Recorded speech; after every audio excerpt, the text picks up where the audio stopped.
Assalamualaikum warahmatullahi wabarakatuh. Perkenalkan, saya adalah Rahmatia Wandini dengan NPM 19411145 dari kelas Manajemen 19GX. Kali ini saya akan mengkritikal review film yang berjudul Denia Senandung di Atas Awan.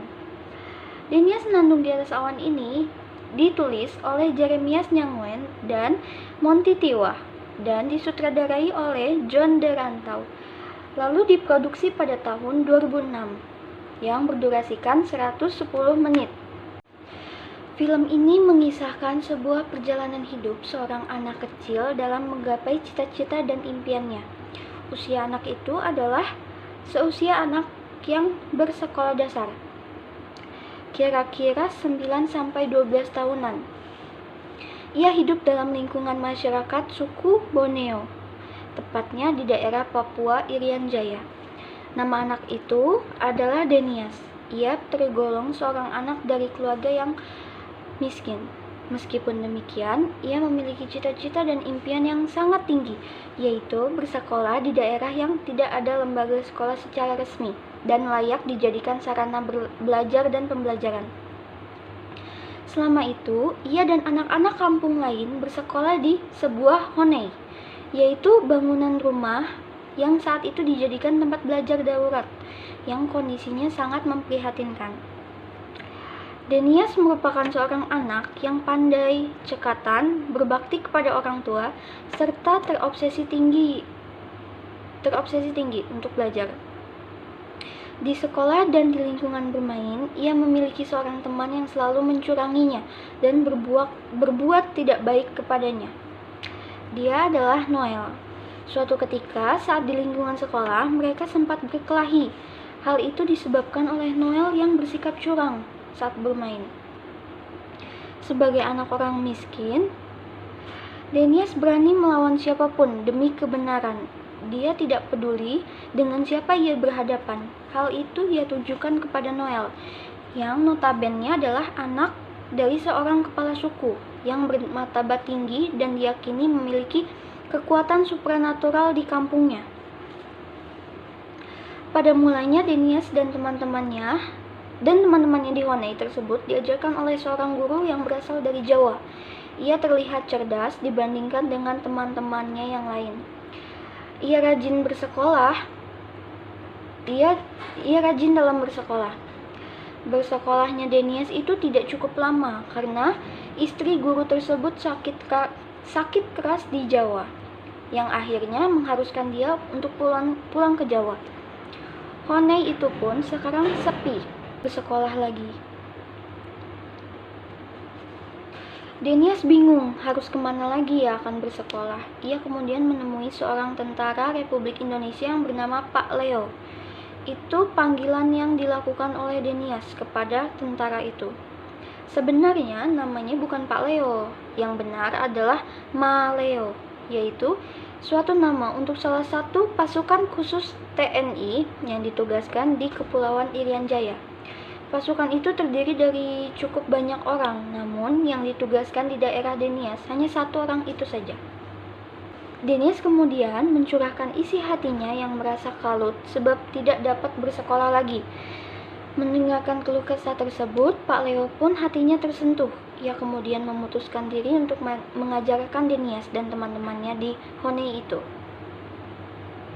Denias memang anak yang berbakti kepada kedua orang tuanya. Hal itu dilakukannya sehari-hari. Suatu ketika, ibunya terjatuh sebab kondisi kesehatannya yang kurang membaik. Melihat hal itu, Denias langsung sigap menghampirinya dan menolongnya. Ia berteriak histeris. Kebaktiannya terlihat sangat mendalam saat ia berkenan merawat ibunya. Dengan tulus dan ikhlas ia merawatnya.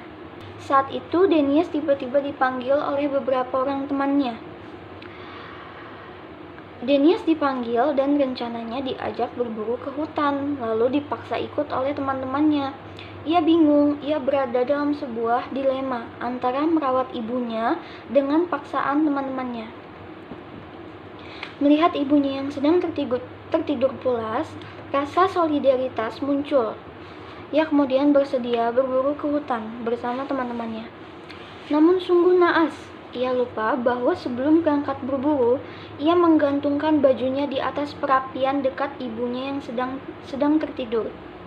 Baju tersebut kemudian terjatuh ke perapian tersebut. Api yang tadinya kecil kini menjadi besar dan membakar baju yang terjatuh itu. Ibunya tidak menyadari hal itu sebab sedang tertidur. Kebakaran api itu semakin membesar dan membakar rumah, begitu juga dengan ibunya. Denias melihat dari kejauhan dan ada rumah terbakar. Ia memastikan bahwa arah rumah tersebut adalah rumahnya. Ia lalu berlari dari hutan untuk pulang. Sesampainya di rumah, ia dikejutkan oleh kondisi fisik ibunya. Ibunya meninggal sebab terbakar api. Tubuhnya hangus, air mata Denias tidak sanggup untuk tertahan. Ia mengalami syok berat selama beberapa hari. Ia hanya bisa memurung durja meski ayahnya kerap menasehati dan memotivasinya. Paleo pun juga menasehatinya dan memberi semangat hidup yang baru kepada Denias.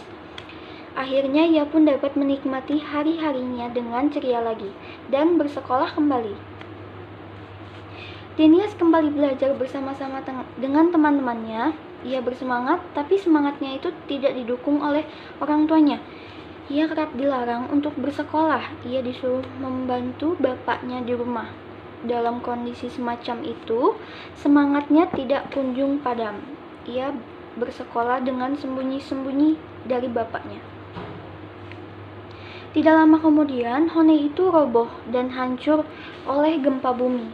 Denias dan teman-temannya tidak punya tempat sekolah lagi. Pak Leo lalu berinisiatif untuk membangun tempat sekolah yang sangat sederhana. Yang penting dapat dijadikan tempat belajar dan pembelajaran. Pembangunan tempat itu ternyata mendapat hujatan dari beberapa warga dan kepala suku. Tempat itu dilarang berdiri di sana. Tidak lama dari kejadian itu, Pak Leo pun dipindah tugaskan dari kampung Denias ini. Kini Denias kembali dirundung duka sebab tidak dapat belajar dan bersekolah lagi.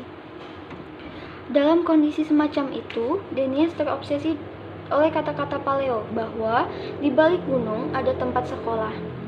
Tepatnya di kota, Denias hatinya merasa terpanggil. Ia kemudian memutuskan untuk meninggalkan kampung halamannya dan juga orang tuanya. Ia melewati gunung dan lembah untuk sampai ke kota. Ia berlari kencang untuk segera sampai di kota tersebut. Tempatnya itu sungguh jauh dari kampung tempat tinggal Denias, namun tidak menyurutkan api semangat untuk bersekolah. Sesampainya di kota tersebut, dia bertemu dengan seorang yang bernama Enos. Ia adalah gelandangan, dan untuk sementara waktu Denias tinggal bersama Enos di pinggiran jalan. Ia kemudian pergi ke sekolah yang dimaksud. Di sana ia bertemu dengan Bu Sam, seorang wanita cantik yang berbudi luhur. Bu Sam menanyakan tujuan Denias datang ke sekolah itu. Setelah panjang lebar dijelaskan, Bu Sam pun tahu maksud dan tujuan Denias ke tempat itu, yaitu tidak lain untuk bersekolah. Bu Sam dalam dilema. Berdasarkan aturan sekolah yang ada, Denias tidak dapat masuk sekolah tersebut. Hal itu disebabkan karena Denias tidak mempunyai cukup uang untuk biaya sekolah. Lebih dari itu, Denias tidak memiliki buku raport. Bu Sam berusaha keras untuk memasukkan Denias di sekolah tersebut. Ia mensosialisasikan kepada semua guru dan pengurus sekolah. Dan untuk sementara waktu, Denias tinggal di rumah Bu Sam. Namun tidak lama. Kemudian dia tinggal di asrama sekolah. Bu Sam berjanji kepada Denias bahwa ia akan dapat masuk di sekolah itu. Selama berada di lingkungan sekolah, Denias bertemu dengan seorang anak gadis yang bernama Angel. Ia baik hati. Ia berteman akrab dengan Denias. Hal itu menyebabkan hati Noel sakit. Dan saat itulah Denias tahu bahwa Noel juga bersekolah di tempat itu. Denias mendapat syarat dari Ibu Sam bahwa jika ingin diterima bersekolah di tempat itu, ia tidak boleh nakal dan membuat ulah. Meski ia mendapat perlakuan kurang baik dari teman-temannya, ia harus dapat menahan emosinya. Ia harus mengalah dan jika ingin diterima. Saat inilah perjuangan keras Denias diuji. Di sekolah dan di asrama itu, ia masih tetap sama seperti di kampungnya. Ia masih mendapatkan perlakuan tidak baik dan dari Noel. Kini ia harus sabar dan tidak menanggapi segala perlakuan Noel. Ia bahkan sempat dihajar habis-habisan oleh Noel dan teman-temannya, tanpa ada alasan yang jelas. Demi bisa diterima di sekolah ini, ia rela dipukuli dan tidak membalasnya. Bukannya ia tidak berani dengan Noel dan teman-temannya, tapi hal itu dilakukan demi impian dan cita-citanya. Ia harus bersabar. Saat di asrama, Noel juga bersikap sama. Ia bahkan lebih kejam. Ia membuat peraturan sendiri untuk tidak memperkenankan teman-temannya memberi tempat tidur kepada Denias. Tempat tidur yang semestinya diperuntukkan Denias, ia ambil alih. Sedangkan tempat tidurnya dibiarkan kosong. Denias dalam setiap malamnya selalu tidur di lantai tanpa alas apapun. Dengan kondisi seperti itu, Denias akhirnya jatuh sakit. Namun, hal itu tidak berlangsung lama. Kemudian dia sembuh. Di sekolah itu, Denias masih belum diterima sebagai murid. Ia di sana difungsikan sebagai pelayan kantin, melayani seluruh siswa yang sedang makan dan berjajan di sana. Suatu ketika saat jam istirahat dan makan, Denias mengantarkan hidangan kepada siswa-siswa tersebut. Denias dalam menjalankan tugasnya kembali mendapat perlakuan yang kurang baik dari Noel. Denias dijatuhkan oleh Noel. Denias tidak menghiraukan, tapi Noel malah mengajaknya berkelahi. Ketika Denias hendak dipukul oleh Noel, tapi kali ini dia sedikit membela diri. Piring yang masih ada di genggaman tangannya dijadikan alat untuk menangkis pukulan Noel. Tangan Noel pun patah dan berdarah sebab menghantam piring. Denias merasa bersalah. Dalam hatinya terbesit rasa salah yang begitu besar. Ia beranggapan bahwa telah melanggar nasihat Bu Sam, dan ia pasti tidak akan diterima bersekolah di tempat itu. Jika kemudian berlari kencang keluar, entah kemana ia pergi. Bu Sam mencarinya ke sana kemari, namun tidak kunjung menemukan. Denias pada saat itu berencana untuk kembali ke kampung halamannya.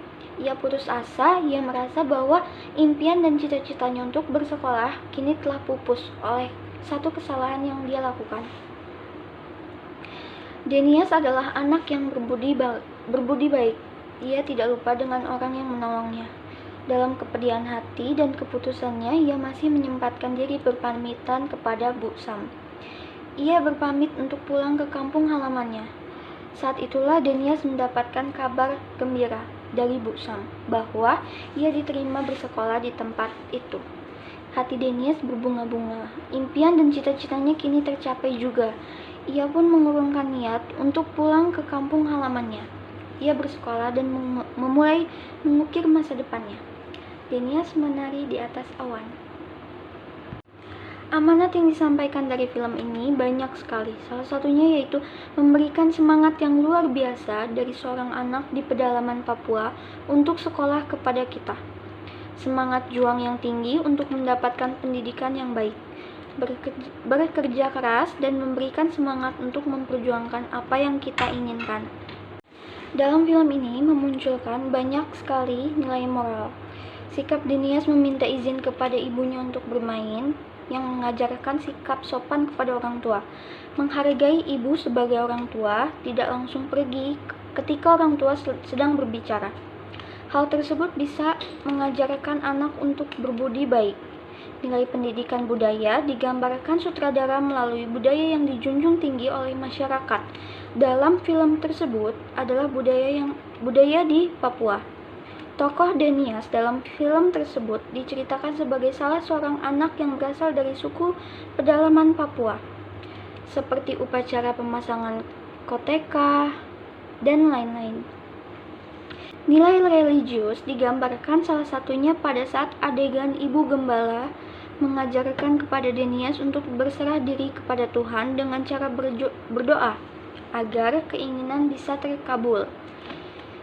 Lalu nilai sosialnya dapat dilihat pada saat adegan yang memperlihatkan kepedulian ibu gembala kepada Denias. Ibu gembala yang melihat keinginan kuat dari Denias, berusaha keras untuk bisa memasukkan Denias ke sekolah tersebut. Ia mensosialisasikan kepada semua guru dan pengurus sekolah. Sekian critical review yang dapat saya sampaikan. Kurang lebihnya saya mohon maaf. Saya akhiri. Wassalamualaikum warahmatullahi wabarakatuh.